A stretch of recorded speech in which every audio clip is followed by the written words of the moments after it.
ह्या व्हिडिओमध्ये दिसणारी 19 वर्षाची मनीषा जी स्वभावाने अति शांत आणि साधी सरळ मुलगी होती, तिची दुनिया फक्त तिच्या घर परिवारापुरतीच मर्यादित होती। तिला कल्पना नव्हती की तिचा शेवट इतका वेदनादायी आणि इतका भयानक असेल की ज्याला पाहून कदाचित शैतान सुद्धा थरथर कापेल। या केसमध्ये पुढे जे काही घडणार आहे ते फक्त अनेक प्रश्न उभे करत नाही, तर हे देखील दाखवतं की दिवसा ढवळ्या न्यायाच्या नावाखाली कसा धूळफेक केला जाऊ शकतो। आणि हे समजून घेण्यासाठी आपण या केसची जोडलेल्या प्रत्येक पैलूची चर्चा करणार आहोत। ज्यांना दाबून ठेवण्यासाठी ही न्यायव्यवस्था जमेल ते प्रयत्न करत आहे। पण माझी एक छोटीशी विनंती आहे की हा व्हिडिओ जितका शक्य होईल तितक्या लोकांपर्यंत नक्की पोहोचवा।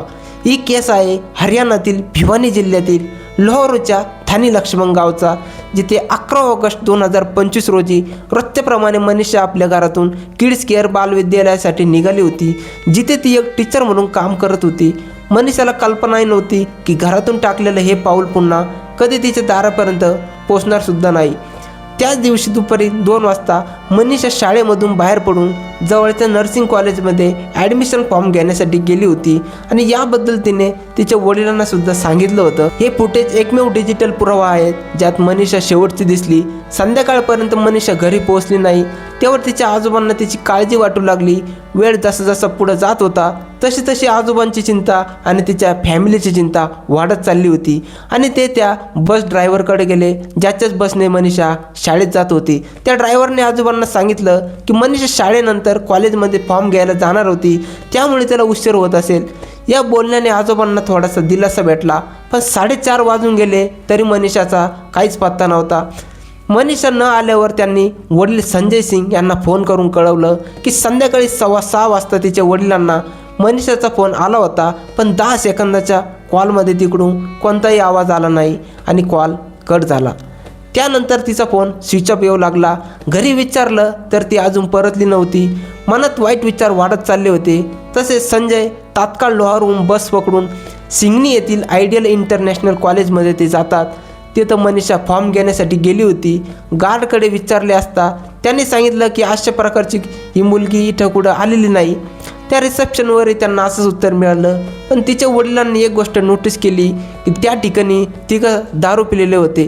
तिच्या वडिलांनी 112वर कॉल करून पोलिसांना कळवलं आणि पोलिसांसोबत ते कॉलेजमध्ये गेले, तर कॉलेज स्टाफने CCTV फुटेज दाखवण्यास नकार दिला। वडील पोलीस स्टेशनमध्ये गेले, पण पोलिसांनी तक्रारही लिहून न घेतली। त्या ठिकाणी तक्रार लिहून घेण्याससुद्धा त्यांनी नकार दिला आणि ते हेच सांगित राहिले की मनीषा एखाद्यासोबत पळून गेली असेल, एखाद्या मित्रासोबत गेली असेल किंवा ती 1-2 दिवसात परत येऊन जाईल। पोलिसांच्या अशा या वागण्याने वडील त्या ठिकाणी खूप निराश होऊन परत जातात। दुसऱ्या दिवशी म्हणजे 12 ऑगस्ट रोजी वडील पुन्हा पोलीस स्टेशनमध्ये गेले। दिवसभर बहाणेबाजी केल्यानंतर शेवटी 5:30 वाजता SI शकुंतलाने रिपोर्ट नोंदवला। SI कॉलेजमध्ये गेल्यावरही स्टाफने CCTV फुटेज दाखवण्यास नकार दिला आणि पोलीस काहीही न करता परतले। त्यांनी मनीषाचा फोन ट्रेस केला नाही, तिचं लास्ट लोकेशन तपासलं नाही, इतर तपासाची मूलभूत पायरी होती। पुढच्या दिवशी म्हणजे 13 ऑगस्टला SI शकुंतलाचा मनीषांच्या वडिलांना एक कॉल आला की कॉलेजपासून 1 किलोमीटर अंतरावर दूर असलेल्या शेतामध्ये एका मुलीचा मृतदेह मिळाला आहे। संजय तिथे पोहोचतात आणि त्यांची दुनियाच पार उद्ध्वस्त होते। मनीषाचा मृतदेह अशा अवस्थेत होता, त्या ठिकाणी तिचा चेहरा पूर्णपणे खराब, जणू एखाद्याने तिच्यावर ॲसिड टाकला आहे। तिचे डोळे गायब होते, जबडा दिसत नव्हता, मान जवळजवळ तुटलेली होती आणि गावभर ही बातमी आगीसारखी पसरली आणि लोकांच्या मनात एकच प्रश्न, हे कोणत्या राक्षसानं केलं? लोकांचा राग वाढत होता आणि मोठी गर्दी जमा झाली। पोलिसांना जागा सील करून बॉडी पोस्टमॉर्टमसाठी भिवानी हॉस्पिटलला पाठवली। पोलिसांच्या सुरुवातीच्या निष्क्रियतेमुळे लोकांचा राग अजून वाढला होता। सगळ्यांची एकच मागणी होती की न्याय हवा, पण 14 ऑगस्टला आलेल्या पोस्टमॉर्टम रिपोर्टने केसची पूर्ण दिशा बदलून टाकली। रिपोर्टनुसार मनीषाच्या शरीरात ऑर्गनोफॉस्फरस हा कीटकनाशक सापडला। तसेच रेप नसल्याचं सांगितलं, कारण सिमेंट आढळले नाहीत आणि शरीरावर स्ट्रगल मार्क्स नाहीत। यावर पोलिसांनी म्हटलं की हा रेप आहे ना मर्डर आहे। संपूर्ण हरियाणा या निष्कर्षाने भडकला होता। काही प्रेशर वाढताच काही पोलिसांचे ट्रान्सफरसुद्धा केलं, सस्पेन्शन केले, त्या ठिकाणचं इंटरनेटसुद्धा बंद केलं। 16 ऑगस्ट रोहतक PGIमध्ये झालं आणि त्याहूनही फसवे निकष आले। मानेवरील कट जंगली प्राण्यांनी केले। चेहऱ्यावरील अवस्था ही ॲसिडची नसून एका जंगली प्राण्यामुळे झाली आहे। हा रेप नाही, घरच्यांनी अंत्यसंस्कार करण्यास सुद्धा नकार दिला होता. 18 ऑगस्टला पोलीस अचानक म्हणतात त्यांना मनीषाचं एक नोट सापडले आहे. अनेक दिवसांनी ते आता कसं सापडलं, आधी होतं तर मग लपवलं का, हे सर्व कव्हरअपसारखं दिसू लागलं होतं. दुसऱ्या दिवशी CM ट्विट करून CBI तपास आणि एम्समध्ये तिसरे पोस्टमॉर्टम जाहीर करतात.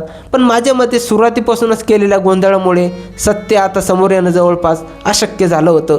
कारण पोलिसांनी तपासच केला नाही, CCTVमध्ये फुटेज घेतले नाही, क्राईम सीन प्रिझर्व केला नाही, तिचं फोन लोकेशन तपासलं नाही, कॉल रेकॉर्डिंग्स पाहिले नाहीत. शरीराची अवस्था पाहता स्पष्ट होत होतं की मान आणि चेहरा मुद्दाम नष्ट केला होता, कारण याच ठिकाणावरून स्ट्रँग्युलेशनचा पुरावा मिळतो. पोलीस म्हणतात प्राण्यांनी खाल्लं, पण प्राणी सॉफ्ट टिश्यू खातात. इथे हार्ड बोन खराब आहे आणि कपडे स्वच्छ व न फाडलेले. सलवार फाटलेली होती आणि नाडा खुला. त्या ठिकाणी स्ट्रगलची चिन्हे, दोन्ही गुडघ्यांवर खोल जखमा, पण त्या जागेवर कपडे स्वच्छ. म्हणजे सलवार आधी काढली गेली किंवा नंतर घातली गेली. मग एखादी मुलगी स्वतः कपडे काढून उघड्या शेतात का झोपेल? रेपचा अँगल फक्त सिमेंट नसल्यावरून नाकारता येत नाही.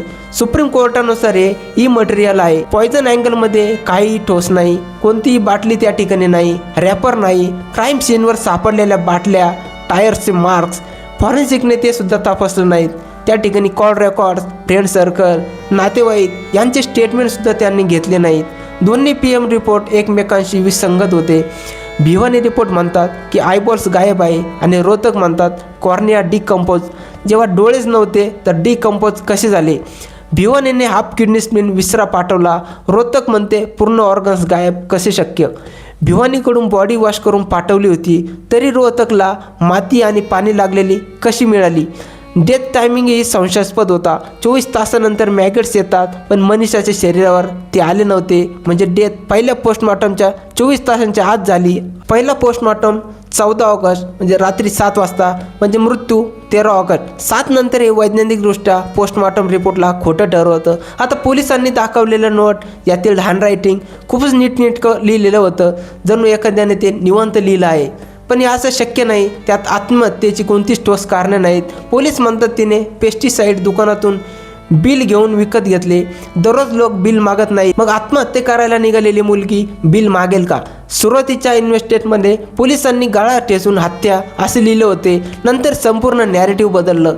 इंटरनेट बंद करून जन्मत दाबण्याचा प्रयत्न केला. आता CBI किंवा एम्स काही नवीन शोधतील याची आशा आहे. संपूर्ण केस काय सांगते की तपासातील इतके लूप होल्स की असली गुन्हेगार पकडले तरी ते सहज सुटून जातील, कारण बेनिफिट्स ऑफ डाऊट आरोपीला मिळतो.